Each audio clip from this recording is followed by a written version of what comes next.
Hello, good people. Welcome back to yet another video here at your favorite channels. Yes, channels that is Chibanda Media and Saint TV. My name is Uncle Saint, the only Zimbabwean uncle, your mother's brother, your mother's youngest brother. So today I'm not alone. Today I'm with the great bishop. Yes. Doctor. Yes, I would like to call him doctor because of his works. Yes, I know. Vari kurapa nyika, vari kurapa nekuda kweevhangeri, nekuda kweshoko. So ndinavo bishop Nyamakanga, the man of the moment. Ndofunga munoona pese pese pakasiyana siyana bishop vanenge vachirova basa. So ndauya nawo zvakare kuti tizombopeta. Ndofunga makaona bishop vachishumira kwavachirenje uko.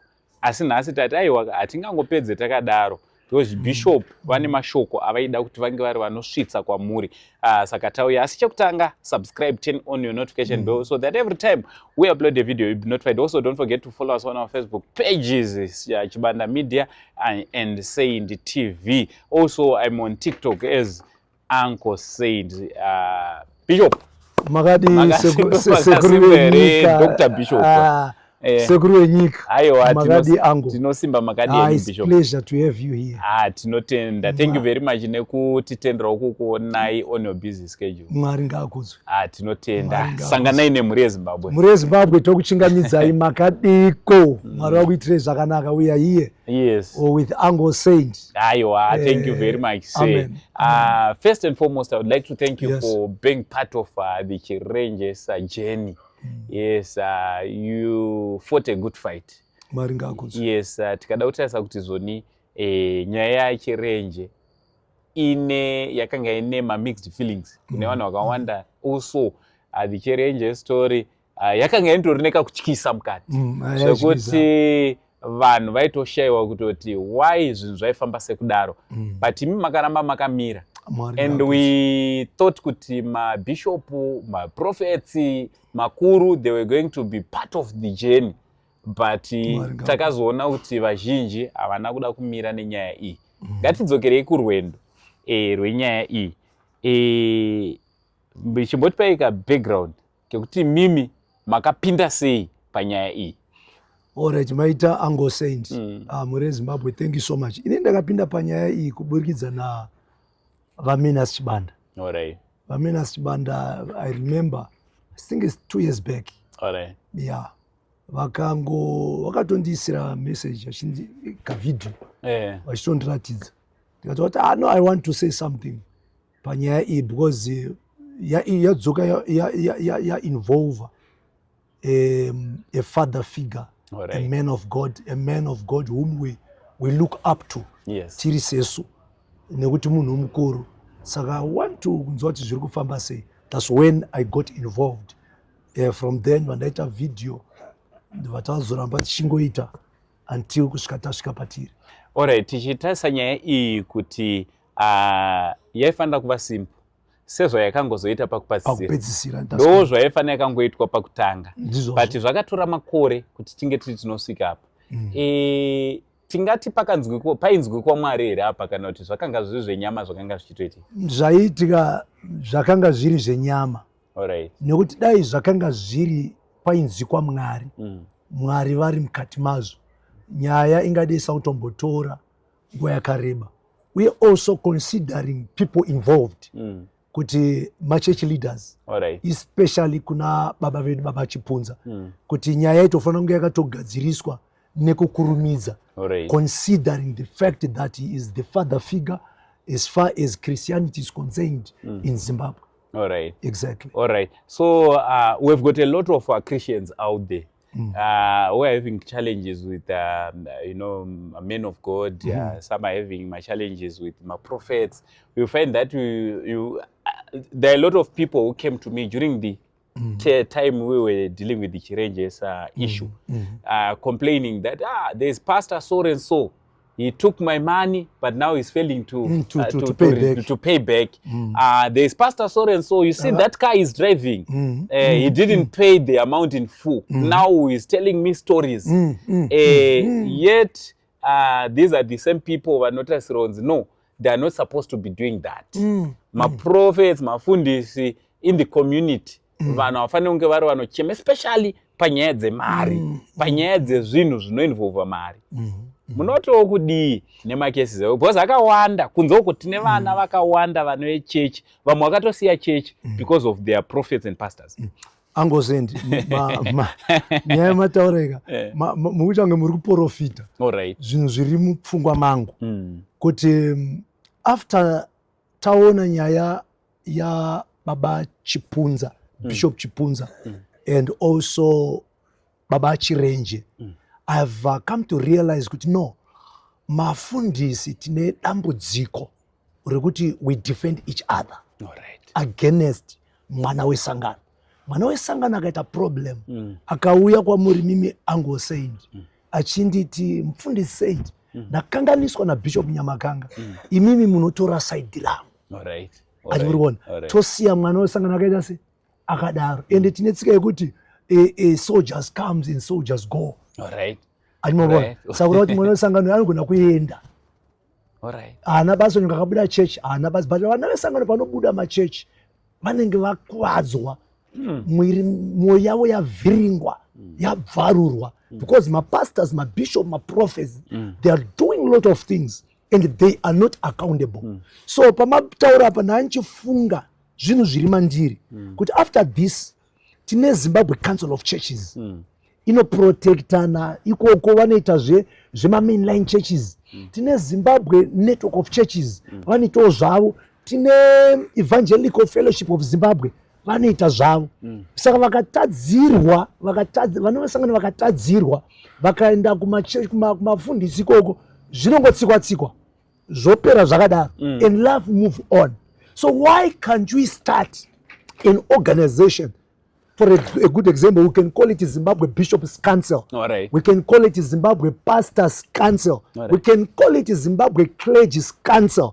A council not for the pastors, but a council yevana vesangano. Atadzirwa na bishop. Ngauye ku council iyoyo. Ataure kuti muprofita ningi vakanditadzira.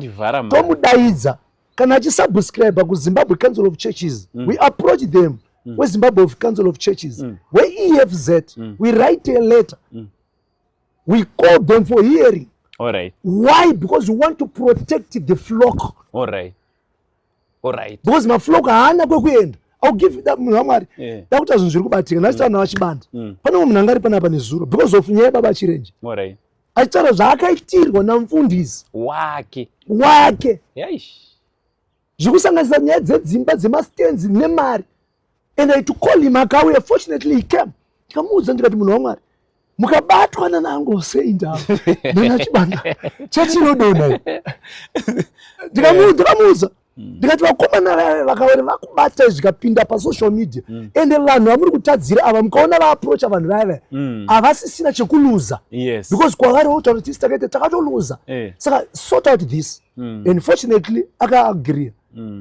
Ndikaita conference call nemunhu wacho, tikaita conversation ikapera zvakanaka. So Angosendi, why can't we start that organization where vana vesangano can be protected, not by the government but by the church? Because my organization aripo izvezvi, they protect the pastors, the bishops, the prophets. Saka chirongwa ichi chamakatanga vanhu vaMwari chanondivhura kuti we need to. And toda kuti hatisoda kuti because mukaita Zimbabwe Council of Churches inoseva ma-mainline churches. Mukaenda Evangelical Fellowship Zimbabwe inoseva vanenge ma-Pentecostals. Mukaenda kuna Yuda Caesar vanosevawo ma-Apostori nemaZion. But we want an organization inodonza whether watadzirwa kumasowe come. Wada kujutwa kumasowe kunzi wewe zvinotoda kuti urare nemuprofita kuti zvifambe. Uya todaidza muprofita kuti titaurirei. Kana zvanetsa toenda kugovernment kuti church ngaivharwe. Some churches must be closed. Because that's where much abuse is coming in the name of worshiping. Exactly. Because kune Angosendi ma scriptures anotwistwa because thou shall not touch the anointed. Andi muriona.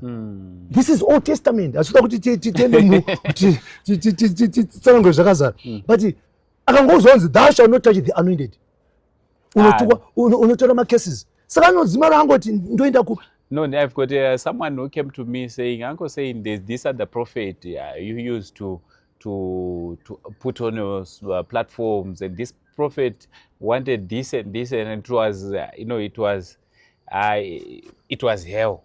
Okay. What the prophet was asking from this girl. Okay. Ndakatombata ndikati, no, this is not it. Exactly. And vanogona kutaura. Inanzvisi chichi. Panoda kuti pange pane something chinoprotecta exactly the general public from exactly these so-called men of God. Exactly. We are not fighting against the men of God. Yes. But we want to bring sanity. Yes. In the body of Christ. In as much the men of God is called by God, anointed by God, but they can abuse their spiritual offices and abuse also the anointing and manipulate the flock. Inini, I'm going to say nemazita. All right. So I'm going to say by names. These are the guy and Benko. Benko, yeah. Ndakambonamata ku Kadoma pa AFM in Zimbabwe pa Wave Valley Assembly. All right. Ndiri kutozvitaura kekutanga raiva bundu mumwoyo mangu. All right. So this Benko what he did, mukoma wangu anemba ku Kadoma. So anemba ku Kadoma, inini ndini ndaiva saketeka pamba paipai. Ndichitora mari dzerenti ndichizoisvitsa kuna mukoma. This Benko because aipinda tese church and he was part of leadership. He was a deacon pa church up. He decided kugara mahara. And kwandiri hapana zvandaimuita. Chakandibata, I was still young and I even approached the pastor who was there by that time. But the pastor did nothing to this guy. And akatogara gore rese mahara. Gore rese. And hapana zvandaikwanisa kumuita. But chaizondwadza nchekuti kuchechi waimuona achisimudza maoko. Achinamata, achitonamatira vanhu. Waizomuona this church leader achiita all those things zinonzi and achitotaura zvoti tisaite zvikwereti vhangeri rake. Tisatsondore vanhu vechechi ndo vhangeri raizondigumbura. Achikutsondora. Ini ndiritori pakutotsondoreka. So I think church leadership should be dealt with, and most of the time because vane link na bishop na pastor na apostle hapana chinotoiti munhu wamwari chimwe muchinzwa manje indotaura handizeze handivhunduki inyaya yekuti vanhu vari kumafundisi vazhinji vanenge vachinzi they are affiliated to some political figures. Animuriona zvekuti imi mukaona bishop nyavakanga vaine a politician and vanofarira kuposta vakangona politician picture kechke gambisimba munhu wamwari takachibata hapana zviripo kuti ari kwese kwatakuita kudaiwoka tiita zvatodaka takazviona kuti mazuru akapinda nyoka ikabuda ikaenda and mapoliticians anenge asingatozvizive kuti ada kutosvibiswa zvekutoti every politician out there vari in power dai kwainzi zvinogonekaka vakomana havada kutosvibitsa mazita avo because anoita chinhu because angoendawo kana kupati akandotorwawo foto with this politician with this minister achimurikwana pakuvira kwezuva iyoyo mafoto iwayo ndo anoita kuti vana vesangano vaitwe abused. Achisi kuramba munhu wamwari kuti tinotadza but kana tichinge tatadzaka let us go out. Let us confess. Ngatitaure ndatokundikana ndakundikana ndobatsirika. But kuti watadza woramba uchitadza uchirara nevana vesangano uchivhara vana vesangano havana kwavanoenda. Saka organization yemunhu wamwari ichapisa ende ichabvira ndava tinochakudaidzai tinotosva tatotsvaga government or authorities kuti church ngaivharwe so ngarivharwe.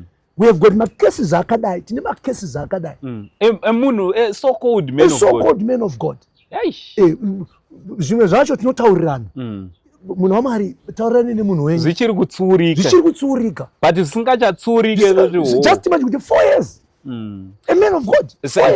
Unaona kuti kuchechi chete ndokusina. Do you know kuti ma-doctors nema-lawyers nesuma journalist tikaita zvisingadiwe ne-commission yatinoshanda tiri pasi payo. Your license be revoked. Yes. But kuchechi dzinototi panapa mukadzidzinga dzinonotanga yadzopasa. Ati muriona munhu waMwari akusi kuti kurwisa ambazvisa but kuti tadzidza tiri kutonatso zototi dzamitisa pana and haasi kuda kuenda padiscipline dzinongobuda dzinotanga yadzochecha haasi kuda kuenda padiscipline. Ati muriona so maorganization aripo tinotenda Mwari ari kuita basa rawo rekusimudzira mafundisi koko mwana wesangano tiri kuzviona pana chirenje 4 years and hakuna kana vakazviona angosendi tanga tiripo isu ndeupi mufundisi mimi besides mapostori akauya naBishop Marimo ndeupi mwe mufundisi wePentecostal wamakaona ini ndotori neumwe I'm going to drop names and I was disappointed by this other what's his name uyu this bishop wainzi anomira na yes he was not even there. He did not even come to support. Even pakavhurwa GoFund, he just joined the GoFund, and I thought since the man of God is now inside, something is going to happen. Until we close, he never even anagana ukosora. Zvimwe organization munhu waMwari. Vakataura kuti Bishop Mandichona he said ndo vakaudzwa naMwari varume musatamba nezita raMwari. Saka muri kunamata Jesu upi? Mwari wati baba dakuudzai vhangeri rine madimension maviri. Kune the word dimension, the Jesus said dimension. Yes. Then kozoita the deed dimension. The word plus the deed dimension is equal to the gospel. All right. Saka mukaparidza musingaite hamuna vhangeri ramaparidza. Panoda kuita. Panoda kutoitwa. Vhangeri rinoda kuitwa. Tapedza kutaura zvezviya baba. Dai zvainzi todzokera kuchikurupi baba. Ndaidzokera ndakafara. Ndizoti ndiri kupindira nyaya ndiri kuziva. Ndina vanonzi I'm a theologian. It's okay. So ndine vanonzi principal wangu vanonzi Dr. Edwin Gumbura. Yes. Gumbura. Dr. Edwin Gumbura. Dr. Edwin. Yes. Do you know that he is my our grace minister? Yes. Do you know that he is my former classmate? Serious? So that one then kana chitaura kuti takadzidza pamakumba Gamariel ndiye wandakadzidza paari. That man this man is straight like this. So Dr. Vaigara vachitaura vachiti handisi kuda kugadzira ma-preachers panapa. Ndoda kugadzira ma-word practitioners. Exactly. You practice and let vana vesangano follow. Exactly. Vanofana kuona iwewe uchipractice. Zvino manje mafundisi baba tine image. Yes. Tine image yaMwari. As if we don't sin. As if we atitombo unotadza but watadza make things right. All right. Never watadzirana navo. All right. Tokunonzi kunamata. We are not perfect. You can fall short of glory, but after realizing kudona kwako, go back to the people and make amends. Never watadzirana navo. Tokunonzi kunamata baba. You practice. My medical practitioner. David mnawari. Yes. Say Mwari wakazomuti murume wemoyo. Mwaita ndoshida mani. Chikatadza zvachaita David chaiti chikatadza so chomumanyira makumba aMwari. Chikatadza chomumanyira makumba aMwari chichitendeuka. Hakuna munhu akaita saDavid. Anotendeuka. Zvemashuwa. But vanhasi manje vanoda kunzi mahai powerful mighty men of God. But where is the almighty God of a mighty man of God?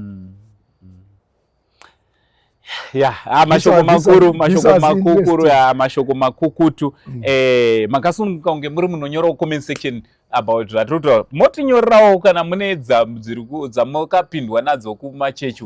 Kune dzimwe dzakaitika dzakatsindirwa nema men of God. Pane dzimwe dzakaitika dzakawanda dzikanzi mwana wesangano.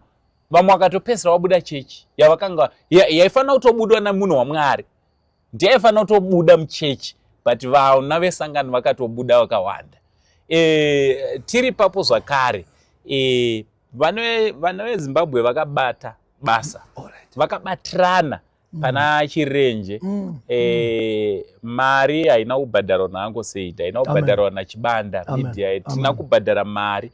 Mari yakabva kwakasiyana siyana. Vari vana venyika yeZimbabwe vakabatirana kuti chirenje ihama yedu, toda kumira naye. Mungada woti kudii munhu washi? Munhu waMwari, ndinonzwa kupererwa. Mozapai updatewa. Within a week, tanzwa ito kuma 7,000. Alimurwana. Hakuna rudo rwakakomba. Rwakaita seirworwo. Rwokuratidza kuti no, hatina. Vanhu hamusafunga kuti vanga vasina chekuita nemari dzavo. Vaigona kunge vakatoita zvimwe zvinhu nemari dzavo. But vakati no, chirenje hafani kuramba achirara panze. We can do something. Kusvika baba chirenje nemhuri yavo nhasi vane a roof over their head because of a Zimbabwean blood, a woman or a man who contributed, not because vakanga vainadzo. Moyo pava hapana bviswa mari baba, pakabviswa moyo. Ndosaka David munhu wama asina paridza pano. Ndosaka David hanzi akange akamira pabako paAdulamu, ndobva anzwa nyota. Achibva zviti mwoyo wangu unosvida kwairira mvura dziri pamasuo patsime riri paBethlehem. Pachisuo iroro rakanga riri magarizons evaPhilistines. Kurati patsime riri kuda kumwa mvura naDavid ndopakange paine muvengi. But kune varume vatatu vakati mambo haafaniri kufa nenyota. Ndobva vabuda, ndobva vandochera mvura. David paanoigirwa mvura anoitarisa so, ndopanonzi pakatangwa kusacrificewa mvura. David akati kunyange ndine nyota mvura haimwike. Kumwa mvura indamwa ropa ravanhu. Akasacrifice mvura kuna Mwari. Ndava pamvura akanga kuona. Saka hapana mari yakabviswa munhu waMwari. Mwoyo yavanhu yakazvipa. Petayo baba chirenje afuna kugara panze. Just imagine munhu waMwari nezvama ndibatsirei. Do you know imi varume vaviri mimi kuti you have changed life. You have moved me. I was talking to Chibanda. Pani dzasaka tunitaure pana pandamudza Chibanda. That kune vamwe vanhu basa ramakaita rizi renyu. Arizi renyu. Kune vamwe vanhu vanoti isusu toda kuti tiite. Vangade vakaita basa iri but vakakundikana. But God raised you and all these Zimbabweans to stand and provide shelter once again for baba chirenje. Saka ndekupi kunwe kunamata Mwari kunodarika kwekuzadza machechi.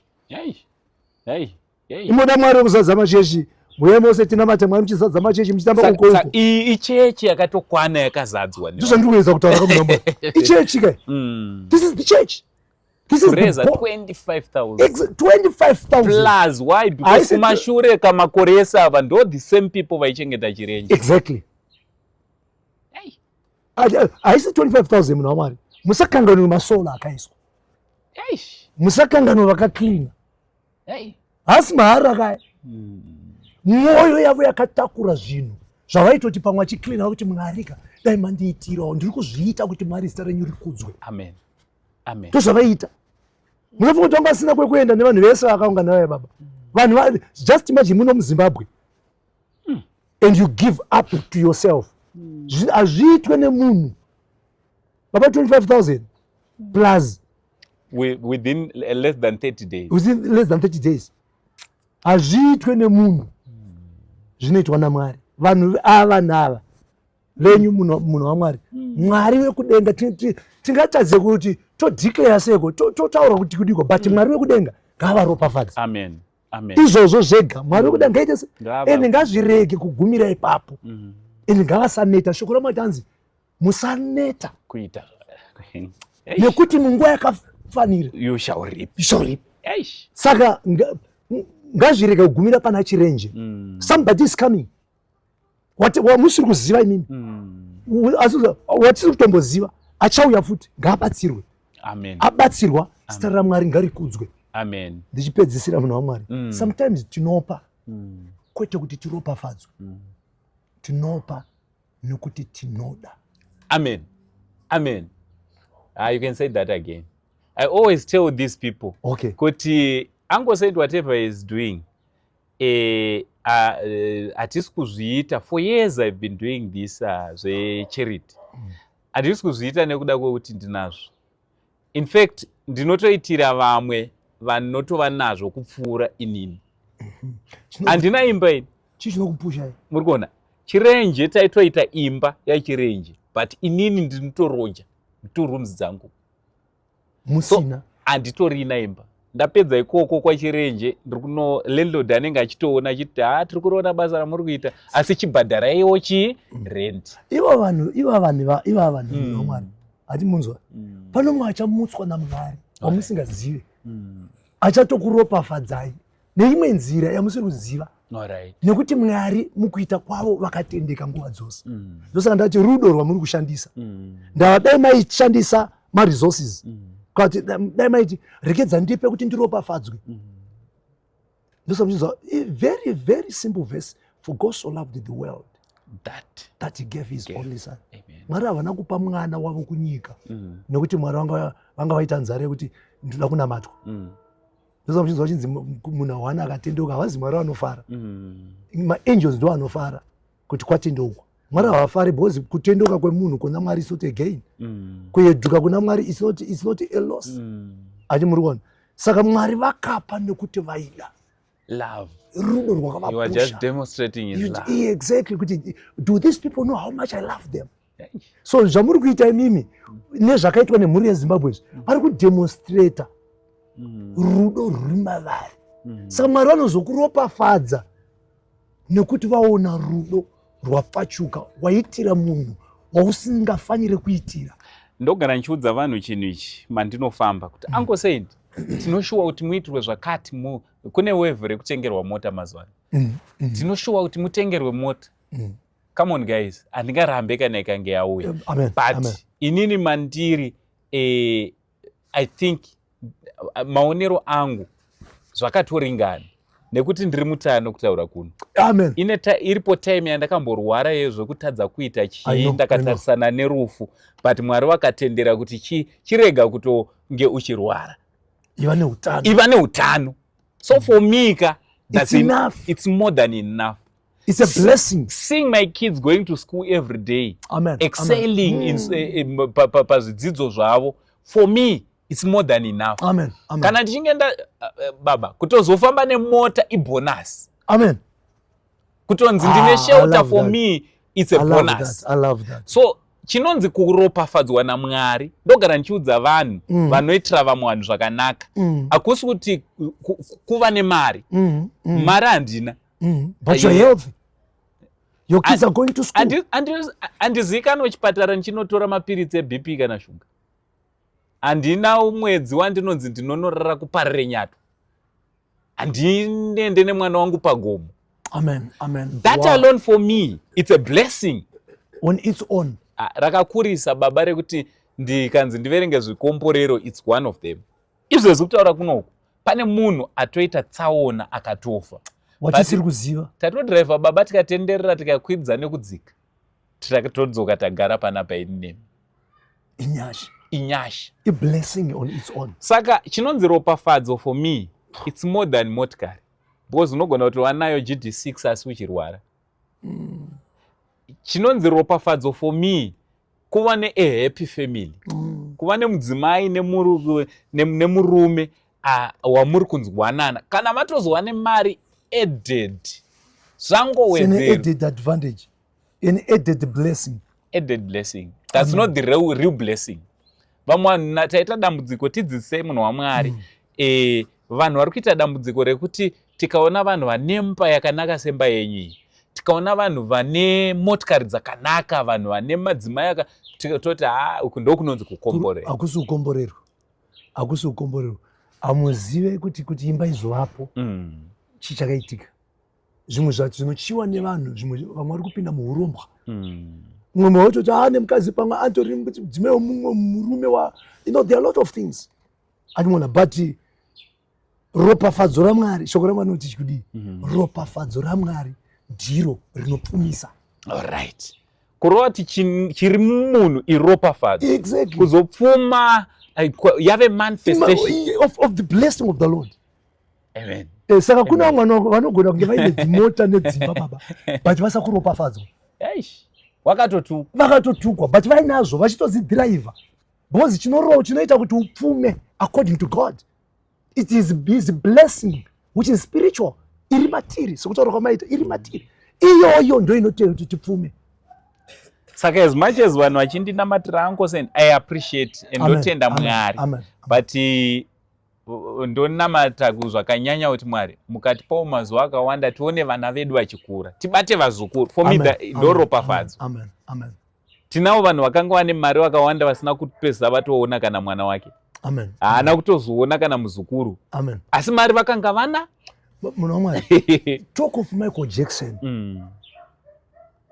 kune vanhu vainzi vane mari vari nani ndokandiudza dzimwe hama kuti kune vamwe vanhu vari nani kutidarika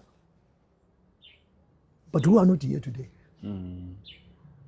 zvokuti dai zvainzi Mwari unotora vanhu maringe nezvinhu zvavainazvo takarowa kare tikane takarowa pasi kudhara tiri history tisipo but munhu waMwari for you to be here Uncle Saint it is the grace of God. Amen. Which is a greater blessing. Amen. It's a greater blessing. Amen. Saka vanhu mafollowers enyaya muri Zimbabwe ngairopafadzwe. Amen. Mwari avaitire zvakanaka. Amen. Tingatadze kuziva kuti tingataure seiko but Mwari ngaavaitire zvakanaka. Amen. Meona zvaita mai Chirenji paingotaura vaichema. Amen. But zvino vaakufara because of somebody who contributed something. Ivo vanhu venyava Uncle Saint kudzimba dzavo vane zvinhu zvavo zvavanoti vari vega dai Mwari andiitirawo. Amen. Mwari ngaavaitire. Amen. Mwari avaropafadze. Amen. Amen. Mashoko makuru Bishop ka maoko awa tofa kudzokorza chacha yechechi chacha ndikuona kuti tinogona kutofamba ndikuzoona comment section zvamukwanisa kuita kana muchiti tirove chechechi chakadaiwa nyorai comment section tinodzoka kana imi muchinge mati yes isusu hatigone kuramba. Thank you very much Bishop nekovaneso ndinotenda nekumira naChirenje nekumira nemhuri yeZimbabwe nekuita basa raMwari pasina kutya kana kudedera. Kudzwa imberi munhu waMwari. Ndafara pamati makadzidza naDr. Dr. Gumbura vanga vari vakuru zvo pazera nai but kukwekwe. All right. So ndauti chitungwiza. All right. Aquatic complex. All right. Yes. Muchirowa basa. Muchirowa is the first, I think it was the second BA. All right. Yeah, that was my first also BA in theology. That was 2004. Pane makore akati 21 years ago I'm sure. Yeah. Aiwa tinotenda Mwari.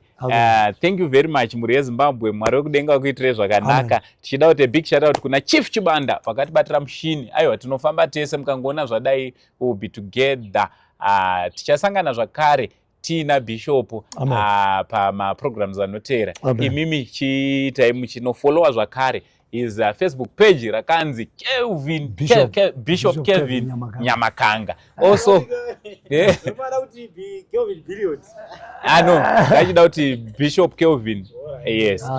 Kevin Biriot tiite a big shout out to him as well. Ndoda ngo ndingo clear air papa vanhu vari kuti ko Kelvin ari kupi pamacomment inenge iri papapa. Onaika hama dzangu Kelvin aripo anditi basa tiri kurova pamwe chete Mwari wamasimba achitiitira zvakanaka akabata basa guru pana inyaya yaChirenje. Mwari wekudenga amuropafadze, Mwari wekudenga amupfudze mberi. Isu pamwe chete naye tiri mhuri imwe chete, we are a team. Hatigone kuita basa uyo ari ega uyo ari ega, pamwe pachona tinobatana. Ndosaka makaona kuti naChibanda tikabva tati ngatibatane tinge tinopusha mudharo wedu. We are not pa competition, we complement each other. It's not a competition when it comes to nyaya dze-charity. It's a mission. Yeah, it's a calling. Amen. So we are on a mission. We are not pa competition. May the good Lord bless you all. Uncle Saint Roster rangu chanza chamai venyu chigotwe mama na mama. For now, it's much love and God bless you all.